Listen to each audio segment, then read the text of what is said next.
We're standing on the N1 north of Cape Town, direction out of the province. Behind the camera is the toll gate that leads to the Huguenot Tunnel, and that, of course, is the road that many people take towards Bloemfontein, Gauteng, the Eastern Cape even. So this is a very important and very, very busy road. We are, of course, on this road with permission from traffic enforcement. And to give us an idea of what the traffic situation has looked like, because it's been a very, very busy season, we're going to speak now to Antoinette Fenny, and she's the Acting Director, Traffic Law Enforcement for the Western Cape. Ms. Fenny, thank you so very much for your time. Talk to us about your operations this festive season. Yes. So, Mariska, we've had integrated operations with municipality, national traffic police, as well as City of Cape Town, and that is throughout the province. We try to have a less static approach in terms of our operations, but concentrate more on high visibility patrols, where we can actually engage with motorists, stop them, specifically with regards to fatigue, because fatigue is one of the major killers on our road. So, our operations has been running continuously, 365 days, road safety. However, we have strengthened our operations from the 1st of December up until now. And you also, you did roadblocks everywhere, and I can certainly attest to the visibility aspect. We see vehicles everywhere, not just on the highways, but in neighborhoods as well. But you've done a number of roadblocks as well.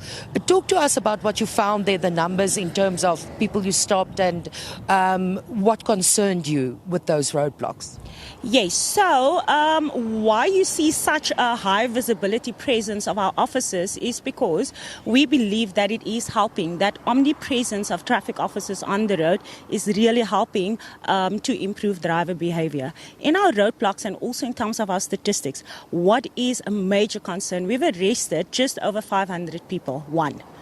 The concern is that more than 300 of those arrests is drunk driving arrests. It means that we have a huge problem with driver behavior, and people still think that they can get behind the wheel and they can be under the influence of alcohol, risking their lives, their loved ones, as well as other motorists. One of the other things I can attest to is the fact that we've stopped just close to 200,000 vehicles, actively stopping them at roadblocks, at vehicle checkpoints, on the road whilst officers are on patrol. We've seen an increase in reckless and negligent driving, which is a concern to us, because in terms of our fatality data, most of our accidents is attributed because of head-on collisions, and that is directly linked to driver behavior. And you were also saying there's a specific time that you noticed the most accidents happen. Yes, that is between 1400 hours and 6 o'clock in the morning, where there's a spike in fatalities or in fatal crashes. That is due to impatience, one, and then also in terms of fatigue. People do not realize that they need to rest before they take this long N1. You have to rest, you have to stop at least every 200 kilometers. You need to follow the rules of the road, respect each other, because that's important, right? Impatience is not going to get you there quicker. That split-second decision of you looking at a text or answering a phone call can be the determinant between making an accident, a crash, or getting to your destination safely. And we're standing here where there is currently a roadblock before people go to the toll gate. Will we see more of these activities? Yes, definitely.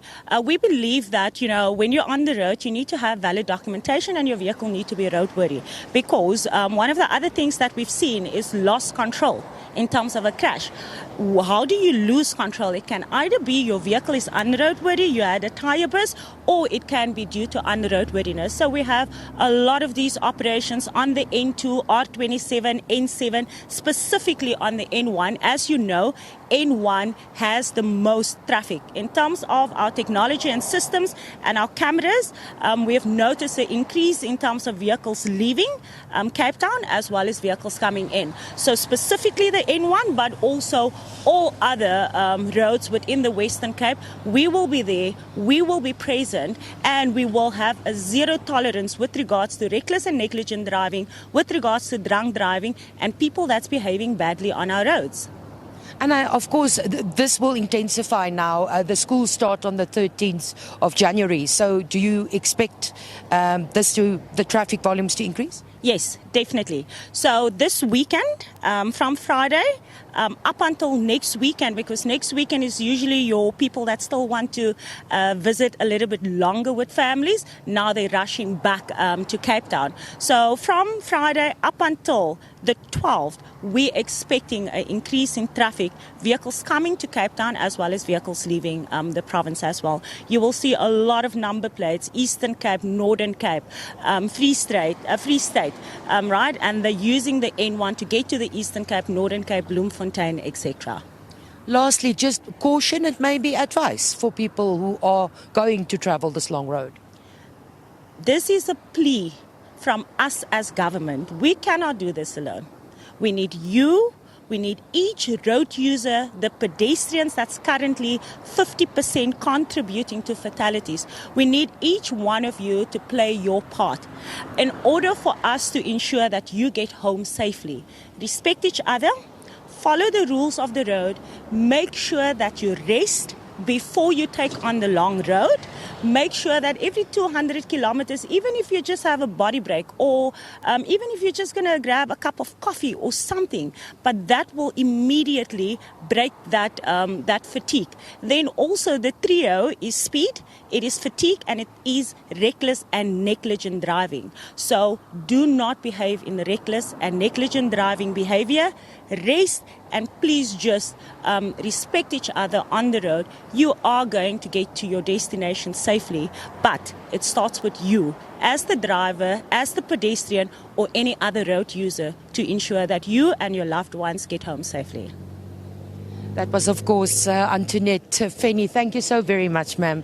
Acting Director for Traffic and Law Enforcement in the Western Cape, speaking to us there. You heard her plea. There's nothing more I can add to that. Please be patient on the road. Make sure you are well rested before you even start your journey.